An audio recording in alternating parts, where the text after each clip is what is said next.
तो hi guys, कैसे हैं आप सभी लोग। आई होप कि आप सभी अच्छे होंगे। तो आज की वीडियो में हम बात करने वाले हैं अयान ज़ुबैर के बारे में। आप लोगों ने जन्नत ज़ुबैर और अयान ज़ुबैर को अभी कुछ दिन पहले एक इवेंट में देखा होगा।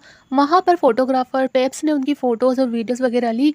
पर यहाँ पर पेप्स ने और ऑडियंस ने एक चीज़ नोटिस की कि अयान ज़ुबैर के हाथ पर रेड मार्क्स थे काफ़ी सारे। पहले तो पेप्स ने इस चीज़ को नोटिस नहीं किया और वीडियो शेयर। जब वीडियो को देखा ऑडियंस ने, तो ऑडियंस ने वहां पर कमेंट करने स्टार्ट कर दिए कि अयान ज़ुबैर के हाथ को क्या हुआ है, उनके हाथ पर ये निशान कैसे हैं। तो फिर अगली वीडियो में पेप्स ने स्पेशली अयान ज़ुबैर के हैंड को जूम करते हुए वहां पर कैप्शन लिखा कि what happened to Ayaan Zubair hands, जिस पर कि वैसे तो काफी फनी कमेंट आ रहे थे, पर अयान ज़ुबैर ने खुद कमेंट करते हुए वहां पर बताया कि ये उनका बर्थ मार्क है, यानी कि ये उनके पैदाइशी निशान है। जब अयान ज़ुबैर पैदा हुए थे तभी से उनको ये निशान है। वैसे तो मैंने भी पहली बार ही उनके हाथ पर ये निशान नोटिस किए हैं। अगर आप लोगों ने भी इससे पहले उनके हाथ पर ये निशान नोटिस किए हो तो मुझे कमेंट में बता सकते हो। फिलहाल तो वीडियो में इतना ही। अगर वीडियो अच्छी लगी तो वीडियो को लाइक कर सकते हो, चैनल को सब्सक्राइब कर सकते हो।